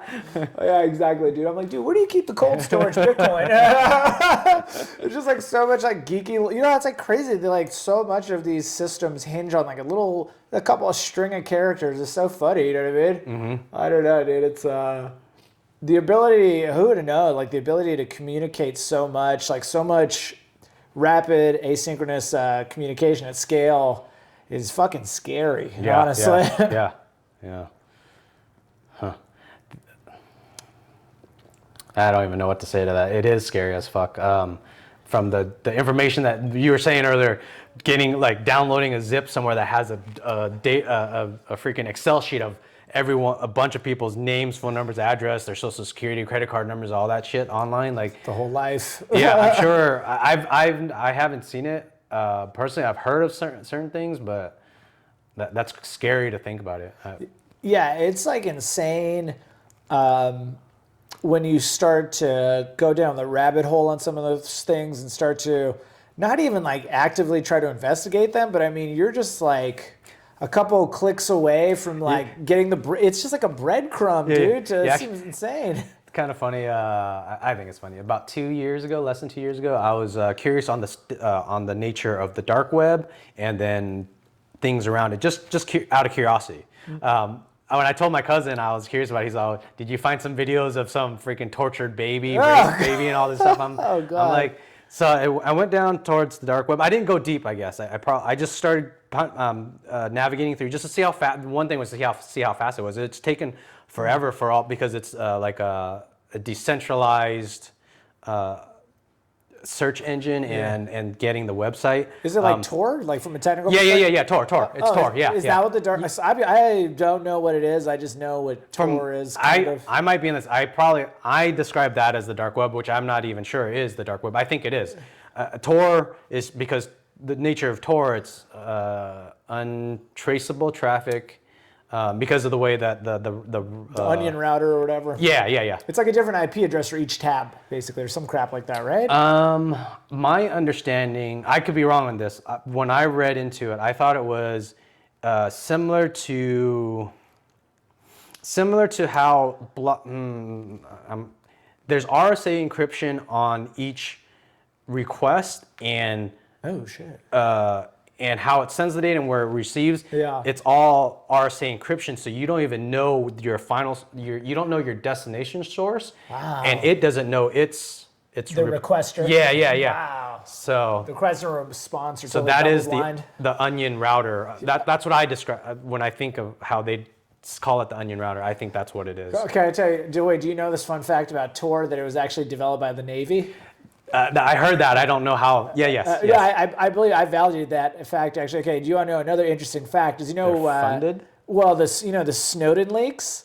Do you know what the Snowden leaks showed? I believe this is from Snowden and Glenn Greenwald's work. Is that the NSA tracks anyone who visits Tor's website. They have like the Tor Foundation. They have a specific sort of like a little label they apply to your like your social credit score account that the NSA is keeping because it's a special. There's a certain kind of person that's going to go visit the Tor website. Yeah, I know. I know. I saw that shit and I was like, fuck. I was like, man, I'm already checking a few. I wonder if you VPN through, what other things can you do? VPN. VPN. Well, I mean, I guess I would just. Because once you VPN it down.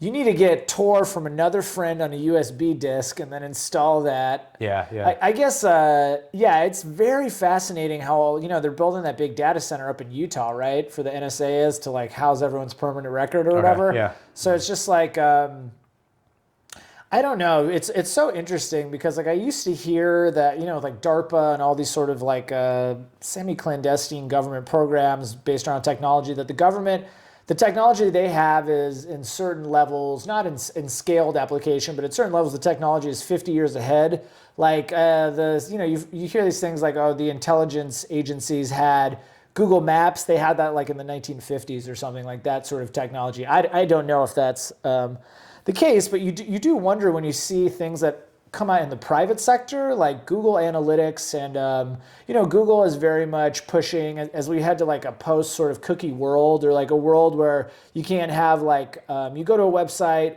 the cookie has to basically be from that website. It can't necessarily be from another website, which is how a lot of like tracking goes on. You know what I mean? You go to a website like www.mysite.com, but all the software that gets downloaded on your computer is not from mysite.com. It's from othersite.com, othersite2.com.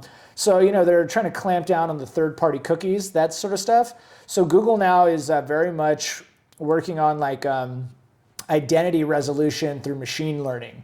And that's like a sort of definitely a trend, you know what I mean? There's like building up permanent profiles of individuals, like without arguably informed consent, you know what I mean? Mm-hmm. And then using machine learnings to identify them through, whatever sort of schema they've developed, you know what I mean? Mm-hmm. So it's like really interesting that if there are private companies that are, they're like touting these things as features. Like, like identity resolution through machine learning, like, hey, if they come on here and click in a certain pattern, we'll figure out who they are. We'll take their click pattern, and it's all based around statistics. Like we can say with a 95% chance that this is this person based on the way they click, their device, blah, blah, blah. You know what I mean? Based on the records, the lookup in our database. So if that's like a private company that's like out there saying this is what we got, I wonder like what is the NSA doing? You know what I mean? But then I wonder now, I don't know who's ahead anymore. Is it the private or the government? You know what I mean? Yeah, I don't know. Huh. Because it's like, I guess the thing is that I feel like if the private is talking about it publicly, the government at least is probably already doing it. For those sort of technologies that are valuable to the government, like the government doesn't give a shit about curing cancer. Yeah. Because that's not going to help them control people. You know?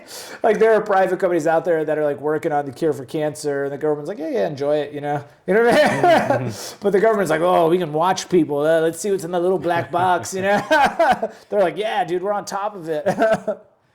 Huh. I theorize, gosh, I don't know. If Google, Facebook, Twitter, all of them track your data, try to guess who you are, what you do. The worst, it's just the targeted advertising, and not just the advertising itself, the advertising that gets to the psyche, that gets deep in the psyche. So right now, my train of thought is thinking like, so let's take Mercedes. Mercedes makes these cars that makes people want to buy Mercedes. The cheapest Mercedes you could probably buy is probably $40,000, the cheapest, and then it goes up to $180,000 or probably more. Their average is, let's say their average is $60,000, whatever, for the conversation. So they make these commercials where they make people want to buy Mercedes. Is that human nature? I don't know. Is it human nature? Is it how powerful their marketing is? So take Google, Facebook, add that in, and the marketing and how it affects their society to buy more. That seems to be, and then one other thing where it divides our thought with Trump and politics and maybe even religion or flat Earth society. You could go into a deep hole of thinking flat Earth with Google, and you find a support community. Yeah, yeah. You find your tribe, dude. So out of all that connected, I don't know. I fear that's the worst part of it all. Well, I guess my cup half full from that is I think they're just collecting data to market. The cup half full is like I don't think they have a deep plan to like, hey, let's turn humans against each other. Let's turn on AI and let's kill everyone. I don't think there's a deep plan. I think it's just all about money. So. Money, yeah, money. But it's so funny though. People will do things for money, like turn people on each other to kill each other. I think it's interesting. I don't know if you remember this. We keep talking about the Snowden leaks because we're geeks. I think I know I bring it up a lot. But do you remember from the Snowden leaks, Operation Prism? Okay, so Operation Prism is basically like the NSA has a direct, like they're just querying the database from like everything that Facebook, Google, Twitter, Snapchat, Pinterest, like there's a chart in the Prism component of the Snowden leaks where the NSA, like some fucking genius, because it's like the banality of evil, like with the Nazis. I'm not comparing the NSA to the Nazis. I'm just talking about how I'm using an extreme example of people putting something on paper that you're like, why the fuck would you put that on paper if you know that if it gets out, you're going to get in trouble? But it's like, you have to document in order to manage these resources. So it's like the stuff like the Nazis, like the banality of evil, just the sort of clerical work to keep the Nazis running. You're just like, they're putting this stuff down. Why would you put that down? You know what I mean? You're going to get found out one day. But like some guy at the NSA or a working group worked up this chart for Operation Prism or whatever it's called in the Snowden leaks. And like the chart is just like basically like, it's just like charting like the year that each of the major tech companies came on board with like sending data about everything that's going on at their company directly to the government. Like, I mean, just like a 1-for-1, like you post like I love fucking swimsuits on your Facebook, and the NSA immediately, it gets a carbon copy on their servers. Like the chart is so interesting because I think it starts like in 2009 or something crazy, or like sooner than that, even like 2006 or something. And it's like crazy to see how quickly all of these tech companies come on, like as soon as possible, like as soon as they like reach a certain capacity, they come on board with the Operation Prism program and start illegally sending the fucking data to like the NSA. So on one hand, I think I think you're right 100% that their motivation is based around like dollars and cents. Like they want to get rich, and who can blame them, right? But there is this, seems to be, if you look at the companies in Operation Prism, specifically that graphic or whatever, if you could find it and show it, or I could find it and send it to you. It's just strange that it seems to be like a standard business practice to work with the government sending private information to the government. You know what I mean? Like how it kind of goes back to that thing we were talking about, like the corporate state. You know what I mean? Like how there's no company out there resisting. Like when you look at this fucking chart, I think like Reddit is on there. You'll have to confirm that. Like newer shit is on there too, like Snapchat. That's why it's so funny when I like TikTok. It's so funny because it's like, the Chinese government is getting that data, dude. Of course they fucking are. You know what I mean? Like there is some kid who is going to be president one day, or he's going to be a congressperson one day, and he's putting shit on there, and he's like sending DMs and stuff like, hey man, sell me the bag of cocaine so me and my friends can do all these drugs and drive. You know what I mean? That the Chinese government is just going to throw that in his face 40 years from now when he tries to run for president. You know what I mean? Yeah. So there's just like, even though it's motivated for money, I guess my point is that ultimately it seems like there's some sort of like unethical. Oh yeah. Like it's I guess duh. You know what I mean? Yeah. But it's just so interesting that it's just like a matter of business practice. Like you get big enough, you're going to be working with Uncle Sam. You know. I think from a ethical human centric or whatever. Human personality, human psyche. I think so. Take government, take corporations. Anywhere in there, humans have a bit of free will, and they will always go towards selfish greediness. It seems inevitable. I think it's a human trait, and I don't think it's something. I guess I'm thinking so darkly about humans. Whether it be corporations or government, I don't think there's a way to make an incentive to do better. Really, I don't think there's a way to make an incentive for someone to always do better as they progress through life, through corporations, through government. So is it kind of like I wonder if it's the kind of progress that they're making, which kind of like the idiom, absolute power corrupts absolutely. You know what I mean? Like kind of like we were saying, it's like when you reach a certain magnitude of access or management of a resource, like if you're like Bernie Madoff and you have $10 billion or whatever, and there's no sort of like check on you, like no balance, you just like as a human being, like you're saying, like I don't think necessarily that Bernie Madoff was evil. He just like lost his fucking mind. I think it's I think it's as high as Bernie Madoff, and I think it's as low as just somebody working at a corporation. So say when I worked at, and I saw so many people there getting paid so much, even people around my level, they're database admins, data analysts. Those database admins do some legit shit, though. Some of them do, though. Some of them didn't. Really? So when I looked at how much they were getting paid and how little they did, I like scratching my head, like, what the fuck are you doing here? Like, you are just a piece of meat in a seat, and you just get paid to absorb calories. Like, you get paid a salary to come here and barely do anything. And sometimes I see you fuck up more than help. And you're getting paid how much? So anyways, I think some of them, I don't know if they realize it. I feel like some of them did. I actually, now that I think back, I don't know if they were just selfishly greedy and had no concept of their surroundings, and they're just, well, I get paid to do this, so. Yeah, I wonder if... I want to say I felt like freaking... Do you want to name names? No, 80 to 90% of them. This is dead weight, dude. There's a lot of dead weight. 80 to 90%, I think. This has been exactly my experience as well in corporate America. Just like everywhere, anywhere that you like, in a way, it's kind of like why the marketing on the front end, like the logo, and like the kind of warm and fuzzy feelings that people get is so important, because it's always such a shit show behind the curtain. Like it seems like no one fucking knows what they're doing. Like it's just like, I think a lot of it boils down to, again, it's like leadership, dude. I think good leadership is extremely rare because people have that sort of, like you said, like I guess I felt like kind of what you were articulating was about self-preservation. Like everything is about fucking self-preservation, you know what I mean? It seems to be a very natural human instinct that is driven by fear. It's like, I don't know if every human doesn't feel love, but every human feels fear, I think, in some aspect or another. And it seems like that seems to be true for like all sentient beings, like things that like can see and like touch.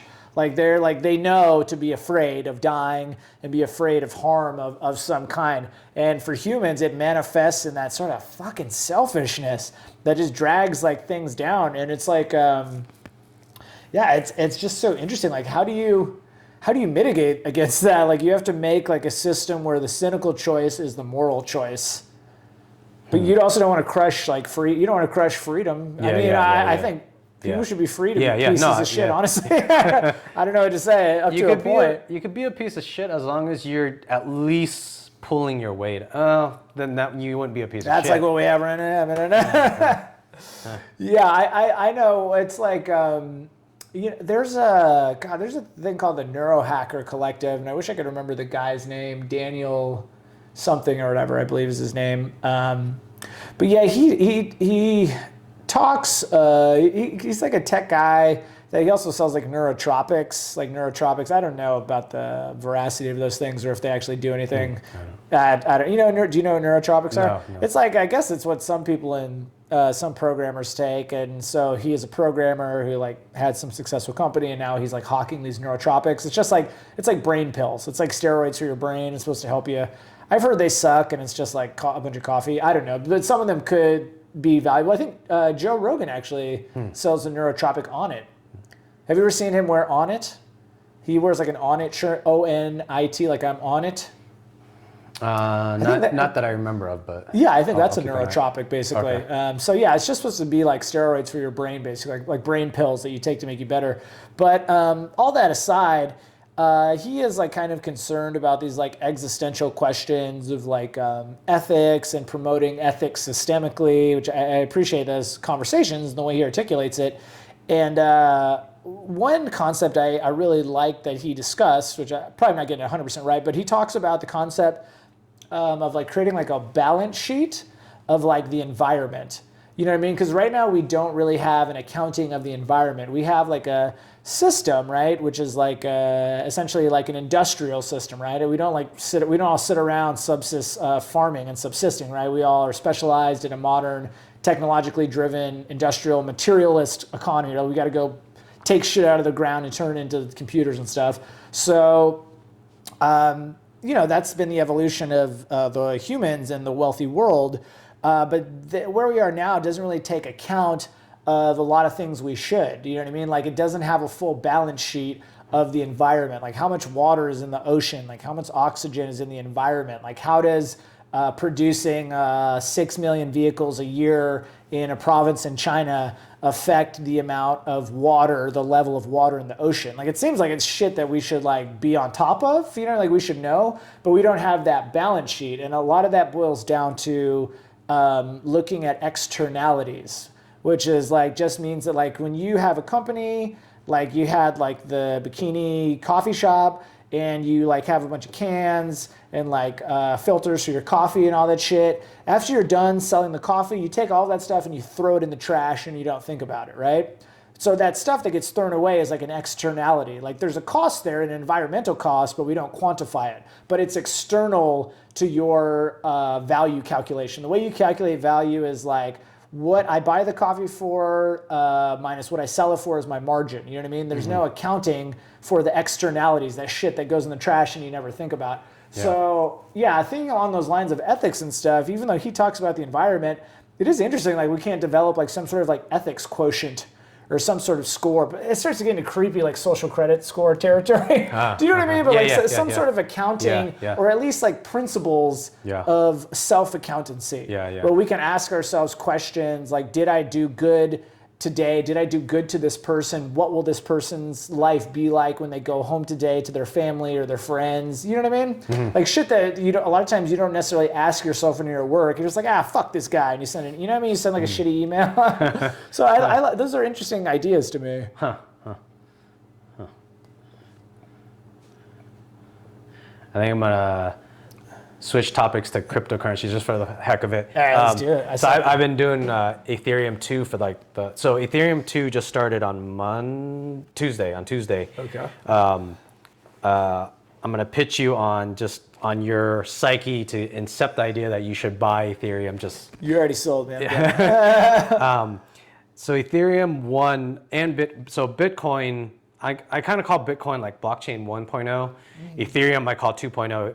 Bitcoin was just the blockchain consensus. It was just a consensus on a blockchain. There wasn't really any programming layer. So Ethereum brought a programming layer where you could do smart contracts and things like that. Interesting.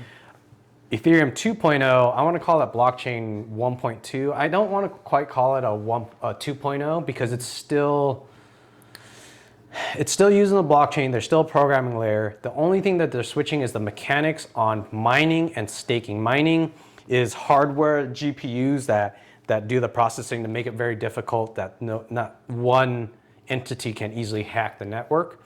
Staking is actually taking, if you have X amount of ETH, which is their currency, so if you have to set up one staking computer, you have to have around $14,000 right now, and you actually put your 32 ETH was equal to $14,000 into that staking computer, and it sits there and does transactions. If it tries to cheat, you will actually lose some of yours because other people on the network will say, no, you just try to validate a wrong transaction. You're lying to us, and you will lose some of that money. But if you do it right, just like mining, you propose a block. If you do it right, you get a little bit of a transaction fee. In the staking, you get that transaction fee. If you validate a block and it's right, you get a little bit of the money. So mining was Ethereum 1.0. Ethereum was blockchain 2.0 in my opinion, with adding the programming layer, but they had mining. So now Ethereum 2.0 is proof of stake, which is so it's much faster. Interesting. But there is the biggest thing that I fear for if it does happen, which is the beauty of I'm gonna make the statement and then I'm gonna say something that I don't think it will happen. If someone owns, there is a theory of 51%. If you own more than 51% of ETH, then you could hack the servers and have enough validators to say, I agree on this transaction, even though it's a false transaction, you own 51% of the network. Wow. So you own the majority of the democracy of that system, so you are the winner and your transaction is right. there's a lot of, it goes deep. Some people, some of the people who are working deep on this, they say actually technically it's higher. It's like 60 or 70% you have to own the staking network, blah, blah, blah. But I'm going to even take it further and say, I don't think it'll even reach that, because for someone to own 51% of ETH right now, you're talking about, I think it's, I might be wrong. I think it's $60 billion. So you have to own, you have to risk $30 billion to take over the network. So I don't think it would happen. Anyone in their right mind that has $30 billion isn't going to go risk it, buy a bunch of the Ethereum, hack the network, and risk that you tank the network. If you go in there and people find out that you hacked it, the value is going to, because it's a supply and demand. Ethereum's going to tank and crash. So the person who just risked 30 billion owns, they still own, they're screwed. They still own 51%, but that 51% that was 30 billion now is probably worth, what, I mean, probably like $100,000. Is it worth anything? Because like you've lost the integrity of the system. Yeah. Is there? Yeah, that makes sense. So it's kind of like mutually assured destruction or something. Basically that's the beauty I love about blockchain consensus. It's mutually assured destruction. If you don't you will benefit more if you work with the system. That's the beauty of fucking genius. Yeah. It's like built into blockchain, because you have to, whether it be mining, you have to put in an effort to mine. That costs electricity, hardware, proof of stake. You're forking out your money. You're risking all your money in the stake to be a part of this network.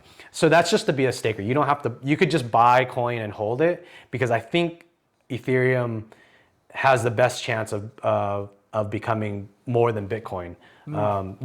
Because Bitcoin doesn't have a programming layer. I think that holds it back. It's so interesting. Well, you finish your thought. I mean, Bitcoin built back in 2009. I don't think Satoshi Nakamoto was thinking about having a programming layer.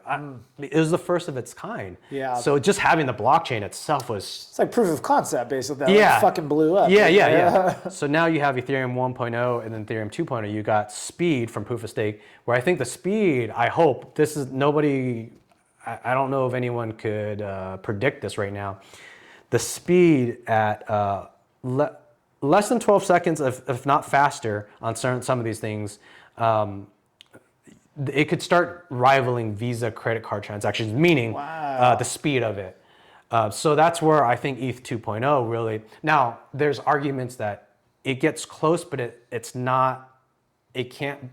Some people will argue that it can't reach the speed of Visa credit card global transaction speeds. I think it's not far away from it. I think you could add on, there's things called Lightning Network, so there's a build on. I know you don't even necessarily I don't fully know. I don't know. I have no fucking help. So they implemented this Lightning Network on Bitcoin and on Ethereum 1.0, but there's still issues with the Ethereum speed-wise, Ethereum 1.0 and Bitcoin. Bitcoin's the slowest. And then Ethereum 1 is faster, but still not super fast. What is the difference in speed? Because I feel like one of the major things I hear from people who are into crypto is like, you fuck the banks. Like, well, I mean, there's much more to this entire ecosystem than speed. Do you know what I mean? It's like, would you wait like an extra 5 minutes buying your coffee if you could stop like endless fucking oil-driven wars? You know what I mean? It's like, I would wait 5 minutes extra. I'm like, oh yeah, fucking we'll talk. Yeah. You know what I mean?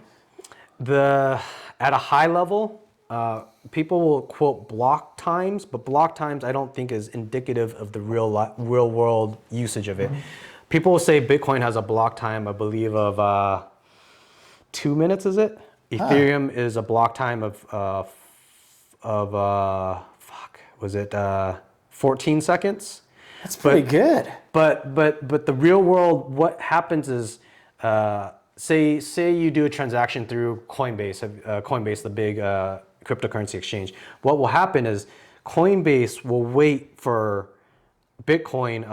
I think it's I want to say 60 block confirmations. So they will wait for 60 Bitcoin miners to confirm that transaction.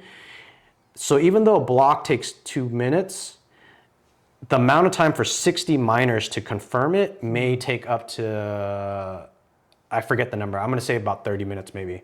So that's not a good time. So realistically, even though, so they say 2-minute block time, but it's actually 30 minutes of confirmations. Interesting. I think Ethereum at 14 seconds, I want to say it was a 2-minute block time, 2-minute confirmations where you're going to get about 70 confirmations about 2 minutes.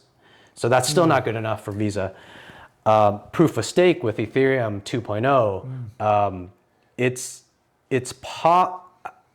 it's theoretically possible under 12 seconds. So that's where when you're bringing up that topic, I think that's where that's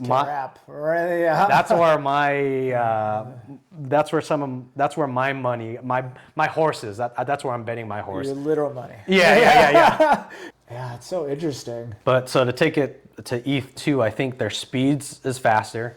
The only thing I'm afraid of is a whale coming in taking 51%, which I don't even think that would happen. They'd have to risk astronomical amount of money. Who would risk that amount of money on you'd have to be like a mad. I guess like what's like the payoff is that then you get to control the chain, but ultimately because of the scale, that's going to be found out. Have the scale, and then soft fork would happen. So what would happen is say that whale comes in, and in proof of stake, I actually don't know if it's exactly 51%. I hear some people say it's up to 60, 70, 80% you have to own before for you to actually falsify a transaction, nobody to notice. Anyways, a soft fork would happen. What would happen is, say that rich person who's a amazing programmer, because they'd have to have 51 up to 80% of the network control and stake. They'd have to program the code to say, hey, when this transaction comes up that's a fake transaction, that in this wallet's $5, but you're going to give me $2 trillion. So someone have to have the money, have the programming experience to do that. What would happen is a soft fork. A soft fork is an automatic situation where say if it's 51%, that whale has 51% of it staked. The 49% will disagree. The 49% will automatically soft fork. From my understanding, what will happen is the network will divide. There will be a fork. That's just the nature of cryptocurrency, of blockchain. The consensus. Your consensus, you follow what your mining software or your staking software is programmed for you to do. So this person altered their code and they tried to fuck the system. Now they're going to be on their own chain, and this new chain of 49%, they are the new 100% of their ecosystem. And this 51%, he's 100% of his ecosystem. But the majority of everyone should be going this way. So that's the beauty of consensus. I fucking love this shit. Yeah, it's so powerful. Yeah, I agree. It's like really interesting because it does make it's so funny, that guy, Daniel Schemberger, I don't remember. The guy who is like, he is part of the Neurohacker Collective. He also talks about like rival risk games, meaning that like a lot of times games that humans play throughout history and in modern times are like zero sum. So like zero sum games mean that if I get 100, you get 0. If you get 50, I get 50. If I get 20, you get 80. You know what I mean? If like we're looking at 100%, basically. So it's like a zero sum. What I get takes away from you, and what you get takes away from me. So I'm incentivized to hurt you and help me. So those sort of like rival risk games create a lot of that like externality BS, which is like, you're like incentivized to like go get, if you're a business, you go get your stuff from Costco because they've got the lowest prices, and then that's all you care about because you want to outcompete your competitor. But then Costco gets their crap from China. That ends up hurting small businesses. The Chinese people, or the government enslaves people. It's like there's this whole set of externalities that are not factored in. But with the ecosystem like cryptocurrency and like the concepts you describe, it's not zero sum. It's like if you do the right thing, you get rewarded instead. You know what I mean? Like, and actually, if you try to cheat, like you get fucked. You lose your 60 billion goes down to $100,000. To just attack cryptocurrency just for the fun of it, to play devil's advocate. People call it a Ponzi scheme, which I could understand their point in that. Meaning, the early adopters say if I bought $10 million of ETH, that probably wouldn't be a good example. Say I bought $500 worth of ETH. That's $500 worth of ETH. Say I bought it 5 years ago. But the price of Ethereum back then was probably like $1 a coin. Today it's $600 a coin. So my $500 is now $3 million. I don't know. More, like a lot more, basically. Yeah. So the Ponzi scheme, kind of what people are saying is, well, because if I bought that early, that much, and someone buys it now, I have so much money, but they bought it, they're buying for so much more expensive, so it's a Ponzi scheme. That, I understand that. Do you see the? I mean, I guess more. That seems to be like one layer of logic above. I guess I'm concerned at the layer below, which is like, I guess this sounds dumb. What is making the value go up? Supply, demand, speculation. Speculation is probably the biggest. So I theorize it's a bunch of people with a lot of money that are just speculating like the stock market, but this is an unregulated market. So I think the price goes up from speculation. Like, for example, the price of Ethereum was like, I want to say it was like 200 something like 6 months ago. And it's just been going up because I think people are speculating Ethereum 2.0 release, so people started buying and all the word's getting out and people are buying. Some people speculated Bitcoin is halving, I think, this month. So I forget if it's this month. So halving is when the miners, there's a certain time set in the mining code where less Bitcoin is released per mining block. It's just part of the mining code. It's been it was part of the code since the beginning to some, and I don't think they changed that since the beginning. So when it has, people are like, oh, there's less Bitcoin coming out, so let's buy more. I actually don't believe that. I don't believe that affects people. A lot of people say it does. I don't think so. I theorize this is speculation on ETH 2.0. It could be PayPal added cryptocurrency purchasing through PayPal. Interesting. So that could have brought more eyes into cryptocurrency and easier to buy, which I don't think buying through PayPal is a good choice. They're a custodial exchange or whatever. They're not even exchange. When you buy Ethereum or Bitcoin on PayPal, you don't get the private key. They hold it. So whoa, fuck that. That's retarded. You're buying You're buying the right to access the key from like not PayPal, basically. You're buying the right. You're buying the right to have the value when you cash in or out. Meaning, if you buy it at $600 and it goes up to $800, you could sell and get $200. You're buying the rights to that, but you actually don't own the coin. What the fuck? Fuck that. Yeah. Also, I mean, that's like intermediation. That's the That's the whole point. The whole idea is disintermediation. But that's hilarious. Fucking Elon and fucking what's his name, Teal. That was their company. Yeah, I would say from a adoption or people that don't understand cryptocurrency, I would say it's a good stepping stone into cryptocurrency. It's like vendor lock-in, though, isn't it? Like there's no it is portability. What the fuck is correct. I mean, but for people terrible. that right now, the state of cryptocurrency is super complicated. Like I think cryptocurrency is in its infancy, like the internet was in the 90s. So hopefully, with due time, there'll be easier wallets and easier things connected to phones, which there's quite a few wallets out there where you get your own keys and your private key of your wallet and you put it in an app wallet where that app is open source. So you know it's not taking your keys, or you could read the open source and you could transact and you open up the wallet, someone else has the QR code on their phone, they open it up, you could scan it and you type in how much you send them. It's pretty cool, but it's still, that's one of the better things, but it's not used enough, and it's just the state of cryptocurrency.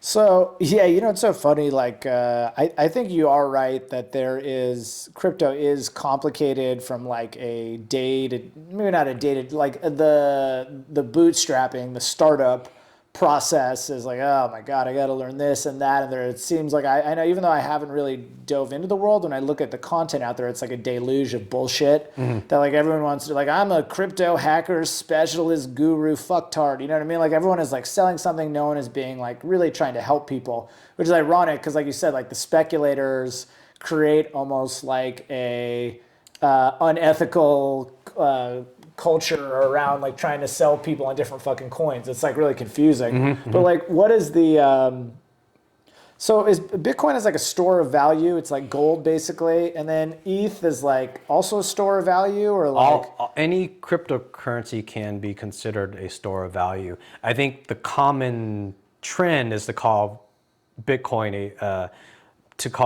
a storage of value like gold, but I look at it from a technical side.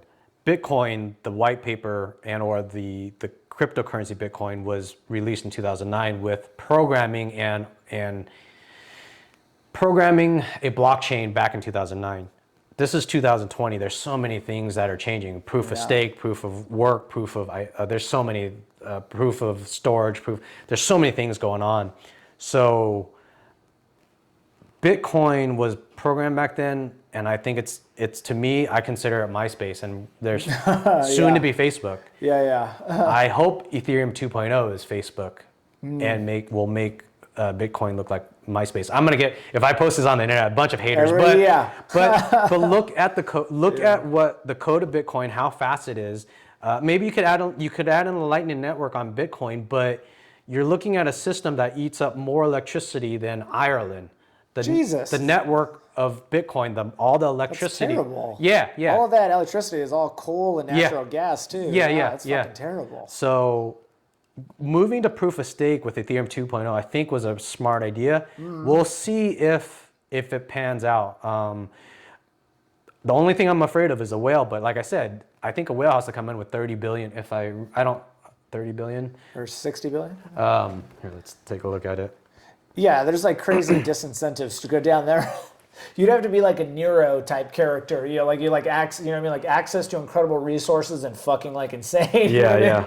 Because there's no way that a person who has somehow found a way to cultivate $30 billion or $60 billion would think that that's a rational decision. You know what I mean? Unless like, there's too many covariants to have to manage, you know what I mean? So Ethereum is number 2 under Bitcoin. It only has 70 billion. So someone would have to have 35 billion to try to take over. Jesus, yeah. Now, granted, Ethereum 2.0 proof of stake right now is in its, it just got released. So there might only be, I don't know how many millions of dollars in there. I think it's 1 million times 600, 1 million, that's 600 million. So you'd have to have $300 million right now to take, because Ethereum 2.0 is new. Okay. So there's only there's only $700 million. Did I do the math right? I have no idea. 600, 1 million. So it's $600 million. So you have to have 300 million. I think you have to have $300 million to take over more than $300 million. If I had $300 million, I would go out and buy like $200 million of water rights. I'm not going to be fucking with, if I had 300 million, I'm not going to be fucking with Ethereum. No, dude, I'm like, I don't have this fucking pet project for $200 million. Like, no, I'm going to go out, I would buy all the water rights up, and then I would start creating financial products on top of the water rights, dude. I'd be, if I had, even if I had like 2 million, I'd probably, I want to go towards Mars and Elon Musk, only because Elon Musk is taking it he seems to be the only person I think in the world that's doing something greater for the greater good of humans. Yeah. I said that's too strong of a sentence. He's doing something that I think is pretty fantastic, and he's one of the few people I would, if I had a couple $1 million I could retire, I would go volunteer hours at SpaceX. I think I would. I'd be like, hey, knock, knock, can I work here for free? Yeah, they fucking love that. Yeah, I know what you mean. It does seem like his ambitions have like an upside for more than just the people at his company. Yeah. Which is like pretty fucking different. I think it speaks to like the crazy sort of fucking big ideas that he wants to accomplish. Yeah, but it's a shame though, dude. I mean, I guess it's a shame that we don't feel like there's more people like Elon. I also think the dude is like pretty good. He's good at PR though too. Yeah. No, I fully agree with you. I wish there was more good people. I don't know. That's maybe where cryptocurrency, cryptocurrency is a decentralized, centralized thing where it incentivizes people to be good. It doesn't. Yeah, exactly. Yeah. It makes doing the right thing the cynical choice. Yeah. Which is like, of course you do that. You get fucked if you do. Like, I'm not doing it because I want to. I'm doing it because I'll get fucked. Yeah. It's really interesting because it almost is like an inversion of the sort of like correctional or like penal system we have in this country, where it's like if you do something wrong, something bad happens to you if you get caught. If you do something good, we'll see. But in crypto, it's like the opposite way. I mean, obviously, if you do something bad, you'll suffer. But if you do something good, you'll actually benefit. You know what I mean? And I guess by good, we're defining good as like something that people in that community benefit from almost universally. That's hard to do. And to connect Jedi that mind trick. Seriously. To connect that with the Ponzi scheme thing, that's where I think when people try to say, well, it's one of the biggest Ponzi schemes out there, and I say, no, well, if you look at it, everyone benefits that partakes. If I happen to be someone that bought in 2015, that was early, I might benefit a little bit more, but everyone still benefits. No one actually loses by partaking in this. Also, I think the other sort of concept is that, like, I guess it's kind of like saying that, like, well, dude, the internet is just a bunch of people talking. Like, the more people that get on there, like, what does it matter? Like, you were just on there first, so your website's already built, but the more people that get on there, it's a fucking Ponzi scheme. What happens when they leave? It's like, but what happens is when you create that platform and then that sort of connectivity, the networking effect takes over, and the more people that join, the more valuable it becomes because of the sort of micro innovations that can happen and macro innovations that can happen. Like, remember fucking Farmville? Farmville fucking changed the game. All of a sudden, people will start playing games on their phone, which they weren't necessarily playing, you know what I mean? Like the... sort of like and maybe that's not a totally good thing, but like the little animated games on the phone, social games and stuff. As I recall it, a lot of that was with, what are they called, Zynga, or whatever the hell they're called, the development team. Zynga, like they started doing like Farmville and all that stuff. If you had told someone like that the internet was going to come around and that a bunch of people would get on there and then they would just be able to communicate, people would be like, so what? Like, what is it? It's just a fucking Ponzi scheme, dude. People keep going on there and they're building stuff and there's no, it's like, dude, you're missing the fact that this is, it's a platform to stand things up on and that you can activate value from that. You know what I mean? It's hard to have a platform to stand on. So I think the Ponzi scheme argument is kind of it's kind of shallow, I guess, or it seems like not appreciating the fact that this technology is fucking wild. Change value without an intermediary. It's never been done at scale that I'm aware of. I don't think it's ever had. I don't think it was ever possible before. Yeah, right. To have go on. I'm sorry. With that, where that goes into, I'm gonna say a center of truth. When you get a consensus that could say yes or no on something, the truth, it opens up a paradigm, and I don't know where the macro changes and our economy or society could be from this. So just take a situation, you get a smart contract and maybe car insurance. You get a car insurance, you got the person, and you get a third-party adjuster. The person pays through the smart contract. They pay every month. They pay $200 a month for car insurance. They get in a car accident. They file a claim. It goes through the smart contractor or the smart contract. The smart contract. There should be a third-party adjuster that has no side. This is far-fetched world. It'd be this would be in a perfect world. Maybe utopia or something. The adjuster would have no side. They would not side. They wouldn't be biased on the car driver and or the car insurance. They would go check the state of the vehicle. They would check